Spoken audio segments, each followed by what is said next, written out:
Louvado seja nosso Senhor Jesus Cristo.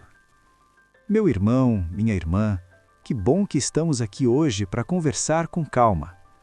Sabe, muitas vezes eu vejo pessoas chegando para a missa com o semblante cansado, olhando para o relógio, ou talvez distraídas com o que ficou lá fora.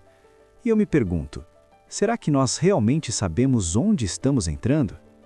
Às vezes a gente ouve por aí que a missa é pesada, que há sempre a mesma coisa, ou que eu não sinto nada. E eu preciso te dizer uma coisa, com todo o carinho de um pai. Se você vai à missa esperando apenas sentir algo, você ainda não entendeu o que acontece naquele altar. A Igreja, no silêncio da sua sabedoria milenar, sempre nos ensinou. E o Catecismo da Igreja Católica nos recorda isso lindamente, lá no número 1364, que toda vez que o sacrifício da cruz se celebra no altar, realiza-se a obra da nossa redenção. Não é uma lembrança de algo que passou, é o mistério que se faz presente agora. Imagine que você estivesse aos pés da cruz, no Calvário. Imagine o silêncio daquela tarde, o céu escurecendo, o sangue de Deus caindo sobre a terra. Você estaria preocupado se a música estava animada? Você estaria olhando o celular? Pois bem, cada vez que o sacerdote levanta a hóstia, você está exatamente lá. O altar é o Calvário. A diferença é que, na missa, Jesus não morre de novo. Ele está vivo, ressuscitado, oferecendo ao Pai as chagas que ele carregou por você. Mas por que a gente esquece disso? Porque vivemos num mundo que só acredita no que toca, no que sente, no que dá prazer imediato. E o mistério exige de nós um passo além.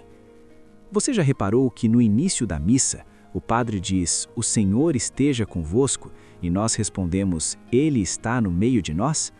Ali começa um mergulho. Nós saímos do tempo do relógio, esse tempo que nos atropela, e entramos no tempo de Deus.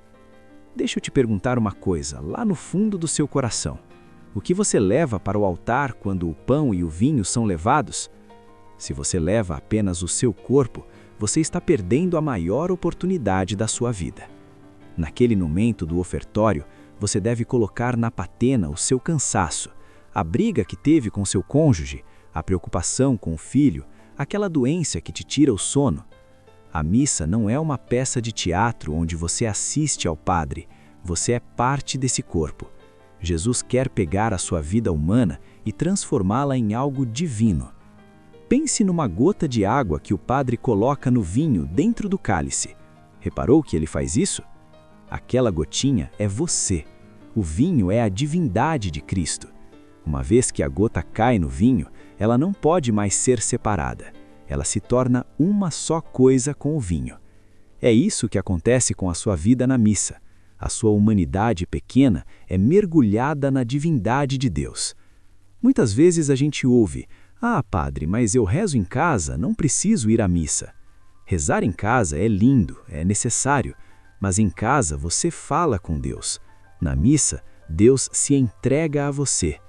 Existe uma diferença abissal entre conversar com alguém e se tornar um com essa pessoa. No Evangelho de São João, Jesus é claro, "Quem come a minha carne e bebe o meu sangue, permanece em mim e eu nele." Isso não é metáfora, isso é a realidade mais concreta da nossa fé. A missa é o banquete do Cordeiro. E veja que coisa profunda, nós pedimos perdão logo no começo. Por quê? Porque para entrar no mistério, a gente precisa tirar as sandálias da vaidade. A gente reconhece que é pecador não para ser humilhado, mas para ser lavado pela misericórdia que vai transbordar do altar dali a pouco. Agora pare um pouco e pense na sua última comunhão. Como foi? Foi automática? Você entrou na fila como quem entra na fila do banco? A Eucaristia é o próprio Cristo, é o coração de Jesus que bate dentro do seu peito por alguns minutos. Santo Agostinho dizia que quando comemos o pão comum, o pão se torna parte do nosso corpo. Mas quando comemos o pão da vida, nós é que somos transformados no que comemos. Nós nos tornamos cristificados. Se a sua vida não muda depois da missa, talvez seja porque você não deixou Cristo sair da igreja com você. A missa termina com o Ide em paz, mas esse Ide não é um vão embora porque acabou, é um envio missionário. É como se Jesus dissesse: agora que eu estou dentro de você, vá lá fora e seja amor para quem não conhece o amor, seja paciência para quem está desesperado, seja luz naquela casa escura. Meu irmão, não se acostume com o sagrado. O costume é o veneno da alma. Cada missa é a sua primeira missa, é a sua última missa, é a sua única missa. Se o mundo entendesse o valor de uma só celebração, as estradas ficariam travadas de tanta gente tentando chegar à igreja. Faça hoje um exame de consciência sincero. Como está o seu respeito pelo altar? Como está o seu silêncio antes da celebração? Você prepara o seu coração durante a semana para o domingo?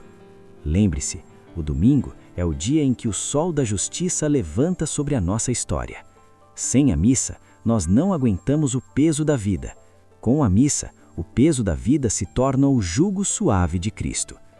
Vamos pedir ao Senhor essa graça de voltarmos a ter um olhar de criança, um olhar de espanto diante do mistério, que a gente não vá à missa para cumprir tabela, mas para encontrar aquele que nos amou até o fim.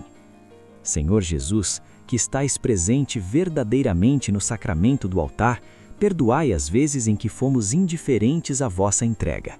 Abri os nossos olhos espirituais para que, ao vermos o pão e o vinho, enxerguemos o teu corpo e o teu sangue. Que a nossa vida seja uma missa prolongada, um sacrifício de louvor e serviço aos irmãos. Amém. Que a bênção de Deus Todo-Poderoso, Pai, Filho e Espírito Santo, desça sobre você e permaneça para sempre. Vá em paz e que o Senhor te acompanhe.